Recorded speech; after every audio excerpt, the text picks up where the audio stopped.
Thank you, Riv. All right, 1-0, Team Liquid. Not looking good for you guys in your predictions, I have to say. It's not looking good for Zion. Zion's already out. You're out.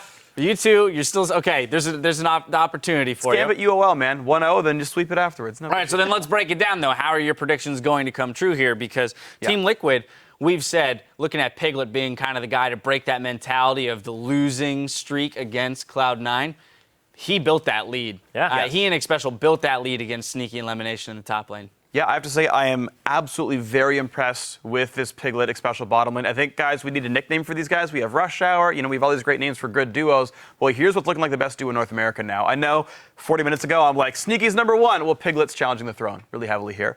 To talk more about why that lane happened, though, why that lead happened. As far as you consider the supports, Janna versus Morgana, whoever pushes has a really big lead there, because if Morgana pushes and her lane pushes, you can go over binding snipes. And Janna has no harass, she has no sustain, you land a binding, that lane gets really chunked out and it's free. If the Janna lane gets to push, there's all these minions in the way and Morgana can't fish for bindings and she becomes useless, right? Her shield doesn't stop attack damage, her CC doesn't mean anything, the pool damage doesn't matter at this point. So the push lead was a really big deal. Now the problem is C9's level 1. They have Morgana run around in the jungle like looking for where the starts are, and hey, she stops the blue buff steal, grats for her, but she leaves Sneaky in a 1-on-2. Sneaky misses some CS, Sneaky gets pushed in, and now you're in a holding pattern the entire lane long where Sneaky's getting pushed in, Sneaky's getting pushed in. Minions were close, but Sneaky's potion got used, Morgana's potions got used, and they even stopped enough recalls that they could go for like a super late level 6 mid laner dive. But like, all that was from the level 1 and getting a minion wave pushed in. Yeah, and basically a ton of that, you talk about the potion getting used, was Piglet getting those Qs through the minion wave and lining them up perfectly. So they created a huge advantage off of Piglet. And this was a very different style from Team Liquid than we saw during the regular season. I know, Zion, you talked about that, where it's like they don't really play to Piglet during the regular season. And now it's completely different Team Liquid that Cloud9, if they were looking at the prep coming into this game, they were looking at a completely different Team Liquid. Yeah, like the Team Liquid at this end of the split, like they came together, but what they came together with is they're not controlling Quas's lane anymore. Quas isn't the carry, Piglet is the carry, Piglet's the star. They're setting up the whole game for Piglet to get ahead, and then C9 has this comp where they need Draven to get ahead. And then Gragas is starting bottom side, Gragas can't help them. Lemon's like invading blue buff and trying to like stop, give balls a little bit of an advantage, but it's not doing anything because Piglet is getting ahead.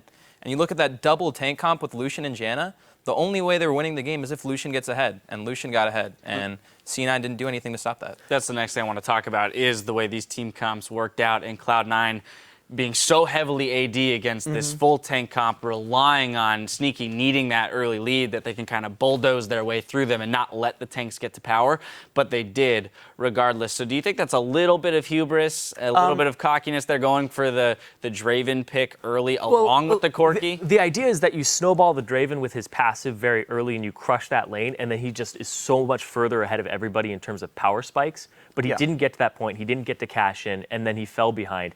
And to the credit of Piglet, his spacing in team fights around his tanks is incredible. The way he's playing that 500 range Lucian, he's basically forming an Illuminati triangle with him. He's like, you two in front, I'll be right behind you at this perfect range the entire time. And shooting everybody out. Yeah, I mean, to touch on your point about the team comps, C9 relies very heavily on their mid game going well, right? Jack talked about it on the cast. It's a massively AD team against a whole bunch of tanks. Big surprise, eventually the tanks outscale when they only have to buy Thornmails.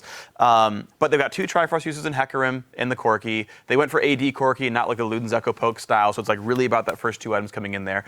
And it almost worked. Like the team fights are pretty close actually. C9 had the ability to use this mid-game power spike to actually win a couple of fights. And in fact, we have a dragon fight that sort of illuminates that, where C9 like say, okay, we're spiked up, this is the time we're gonna go for the battle and we're gonna flip the game around, but Speaking of which, let's pull that up. We're gonna get that on your screens. Dragon fight where, yes, you're right, it's kind of that mid-game position where they can totally cash in on the Sneaky stacks. However, there's some slight mispositioning.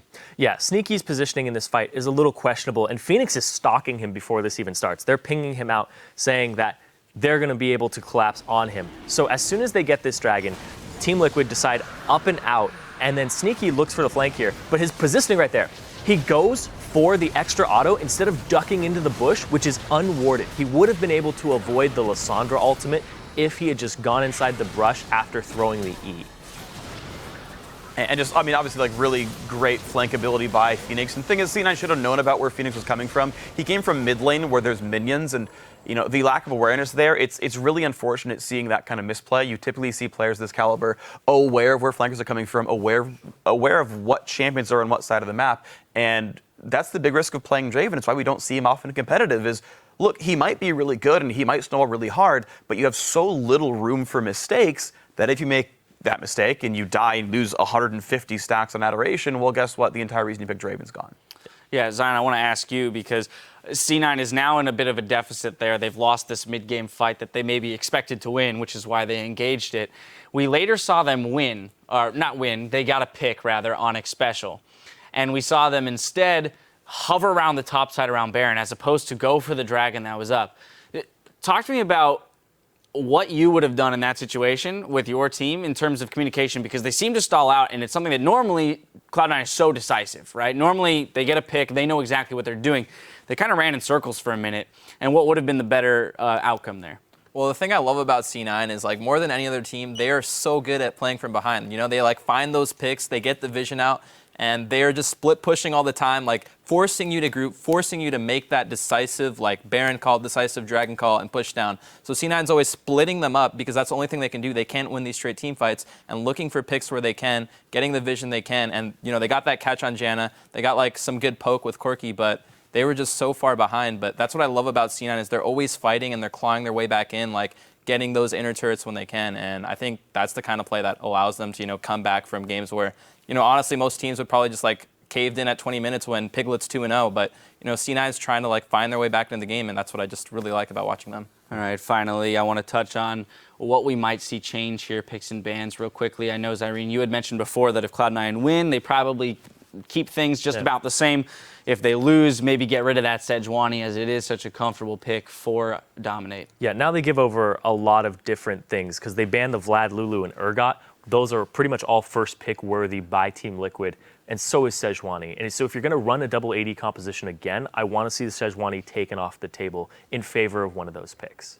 And as far as things I think that did go well, though, I actually liked the fact that we saw Hecarim come out here in the top lane for C9. Now that we know Liquids are playing very Piglet focused, it seems like C9 are aware of this. They're like, oh, Quasla Island, let's pick up a lane bully. Let's get a lead here in our top laner. Unfortunately, Hecarim does this and then kind of comes down after the Triforce power spike. So maybe something that has even farther reach into the game. I still like top lane Vlad, for example, if they can get that through picks and bans. Obviously, they banned it here, but something to that effect where balls can beat up on Quas, he knows it's an island, and then scale from there. All right, speaking about the top lane, Zion, you've gone up against balls. What else does he have in his pool aside from Hecarim? We heard Jat mention the Maokai, not necessarily a carry, but a different playstyle that they've definitely preferred before. What would you go for? Balls can, like, really play anything, honestly. I've seen him pull out the Gnar, the Maokai at Rumble, anything. I think what C9 really needs to do is kind of choose their identity and style that they're going to go with. So you saw Team Liquid, they went with the tanky Sion bottom, and they're like, okay, we're going to pressure Liquid's lane. C9 was like, let's pick Draven, let's pick Hecarim, but we're going bottom. You know, they have to choose, like, are they going to play the tank bottom and pressure topside so they have a safe lane bottom when they're pressuring topside to stop Piglet? Or are they going to be like, all right, let's get balls going against Quas, let's set them up on Hecarim again, but this time we're not going to go for the Draven pick top so that we have, like, a safe AD carry, like a Corki or something. All right, well, the teams have a few more minutes to lock in their strategies. Keep it tuned right here, because after the break, it's on to Game 2 between Team Liquid versus Cloud9. You're watching the North American LCS.